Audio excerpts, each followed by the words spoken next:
mga solid parts! Welcome to my YouTube channel. For today's vlog, magluluto po tayo ng chicken kafta with the twist. So, ipapakita ko sa inyo kung paano ako magluto ng kafta with the twist. So, ayan nga pala yung mga ingredients na gagamitin ko. Rice, salt, pepper, kubos, lemon, garlic, chicken cubes, tahini, parsley, and chicken. Breast chicken ang gagamitin ko.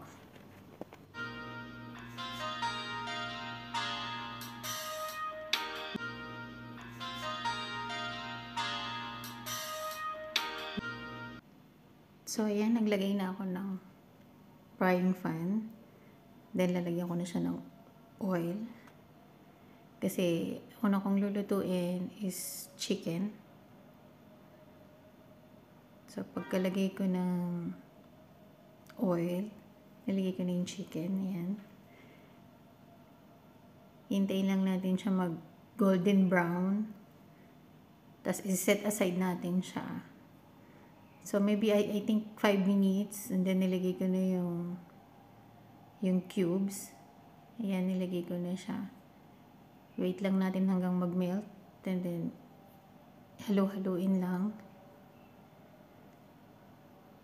Para yung ibang cubes na chicken, magpantay-pantay siya ng texture niya na maging golden brown. Yan, halo-halo lang siya. Hindi ko siya inad ng tubig. Basta yung pinakang, ano niya, yung water niya, yung pinakang juice ng chicken. And then yung cubes. Hindi ko na siya, no add water. Then nilagyan ko siya ng pepper. Hindi ko siya nilagyan ng salt kasi ang magbibigay ng lasa sa kanya yung chicken cubes. So, pagkatapos kong haluin, magsasaing muna ako. Yan. Nugasan ko na yung rice. Yung rice na ginamit ko is 1 cup na rice. So, inugasan ko na siya. Para sabay-sabay ba. Nagluluto ako, nagsasaing. Para, kasi gutom na rin ako niya. Late na nga ako nagluto, alas 2 na. Kasi nag-breakfast ako mga alas 10:30 na. So, nanood muna ako ng Itbulaga. Shoutout sa mga legit Dower Cads. So, after ng Itbulaga yun, tsaka lang ako nagluto. Kaya, nung nakaramdam ako ng gutom, tsaka lang ako kumilos magluto. By the way, kaya pala ako nakapagluto. Kung solid ka na followers and solid ka na subscribers ko, alam niyo kung bakit ako nakakapagluto. Kasi solo lang ako dito sa bahay. Nag-travel ulit sila and then 1 week sila. So, kaya yun. Usually kasi pag nakakapagluto ako, wala akong kasama. Nag-travel sila. So, ayun, kaya nakakapagluto ako ng gusto kong kainin. So, naisip ko na magluto ng something na kakaiba, na matagal ko na rin siyang hindi naluluto. Last naluto ko ng kafta chicken, nasa Dubai pa ako. So, ayan, nakasalang na yung ating rice. Ayan. Ayan ko.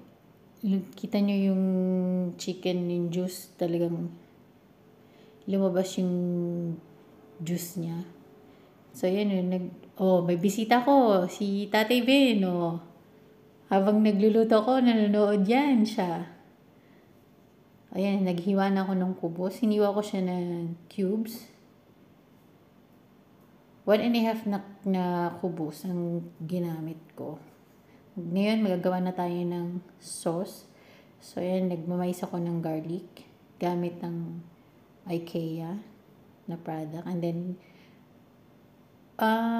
optional lang kung gusto niyo lagyan ng onion. So, kasi gusto ko may onion. So, yan na yung tahini. Yan yung magsisilbing sauce niya.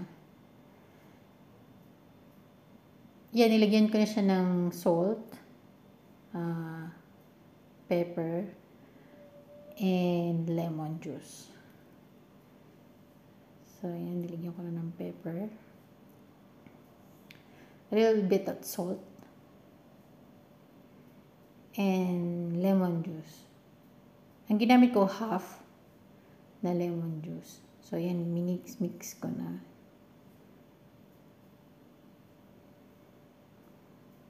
Kasi siya yung magsisilbi na ano. So, naglagay ako ng another frying pan. Then, the next is oil. Cooking oil.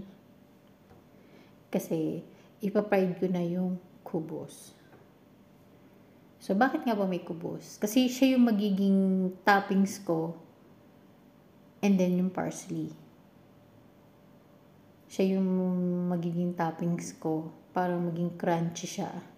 Habang nasubo ka, may crunchiness kang nakakain. Super sarap, grabe yan siya.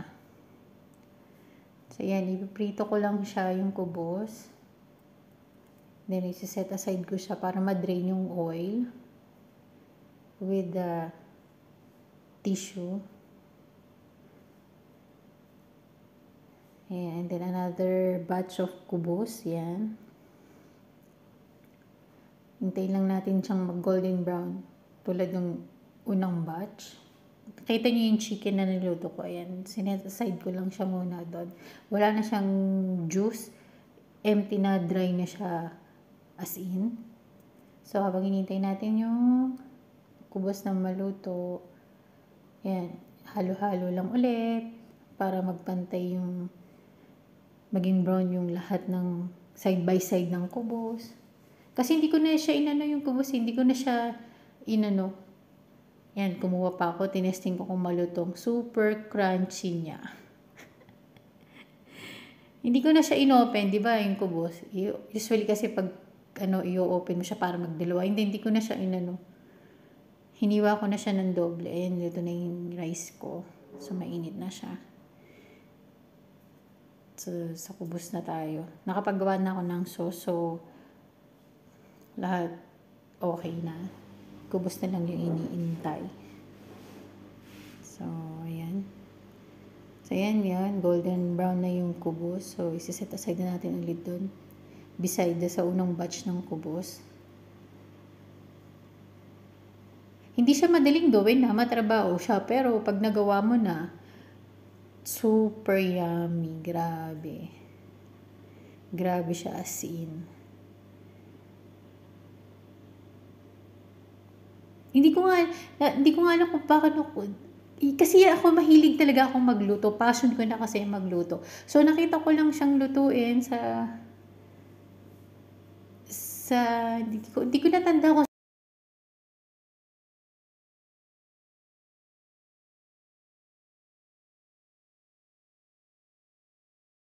prepare na natin. Sa Pyrex ko siya ilalagay. Yan, una natin gagawin is yung tahini sauce. Teka lang. Yung tahini sauce.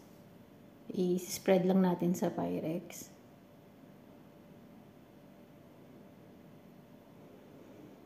And then second, kubos. Yung pinride natin kanina. Para habang sinusubo mo siya, hanggang sa ilalim, meron siyang crunchy na malalasahan mo. Super yummy. Try nyo rin. Ang sarap niya. Tapos, susunod, rice. Hindi ko na siya nilagyan ng chicken. Kasi doon na sa second, yun sa first layer ng rice ko, ilalagay yung chicken kasi hindi siya marami. So, after nung rice, na-layer ko na yung rice pagkatapos niyan. Ang next ko naman ilalagay yung tahini sauce ulit. Parang nagagawa ka lang ng lasagna, ganun. Yan yung tahini ulit. Yan. Hindi ko siya masyadong dinamihan ng tahini ba kasi nakakaumay. Kaya hindi ko siya masyadong, kumbaga, dinamihan din. Para every subo mo lang, malalasahan mo yung sauce niya. Hindi siya sa buong kanin. Tapos after nyan, chicken. Yung chicken kasi, hinaf ko lang. Yun sa first layer and then the second. So, after ng chicken, ilalagay ko na yung another kubos ulit. Yan.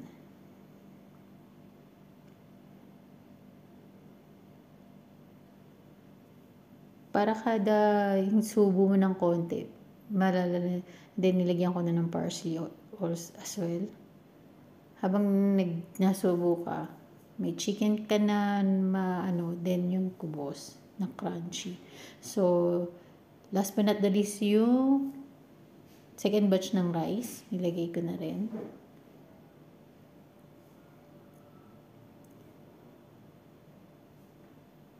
Inano ko lang, finlat ko lang yung rice.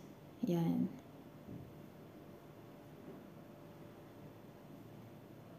Tapos, chicken ulit. Sauce, yan. Sauce pala. Sorry. Yan na yung last na sauce. Kasi hinati ko lang din sa 3. Para yun sa ilalim, meron din lasa. Kaya konti lang din yung nilagay ko. Yan, spread ko lang din on top.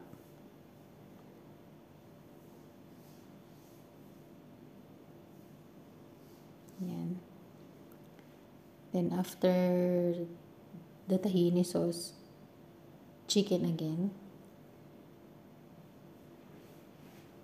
Yan, nilahat ko na. Diyan ko na talaga nilahat. Yan, chicken. Pwede mo kasing gawin yung chicken kafta, yung buo, ganon. Pero ayoko nun, gusto ko ganyan, pag ganyan. Tapos yung kubos, yan, nilahat ko na. And then yung parsley, nilahat ko na rin. So, yung first layer, marami siyang topping sa ibabaw.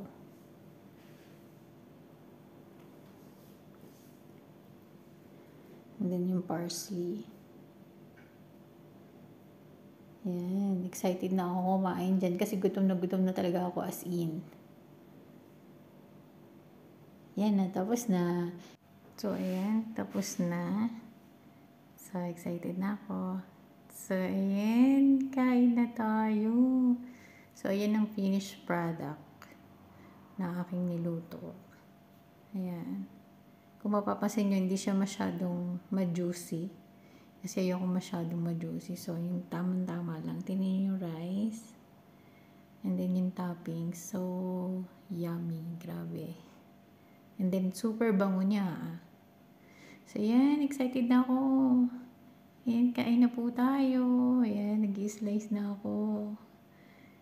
Ayan, oh my God. At sarap niya. Hindi pero-biro talaga. Siya, nagpe-plating na ako. Ayan na, nasa plato ko na. Oh my God, excited na ako. So, tingnan nyo, makikita nyo, hindi siya masyadong let's say, tawag dito, masabaw. Talagang tamang-tama lang. So, yan, kain po. Thank you for watching.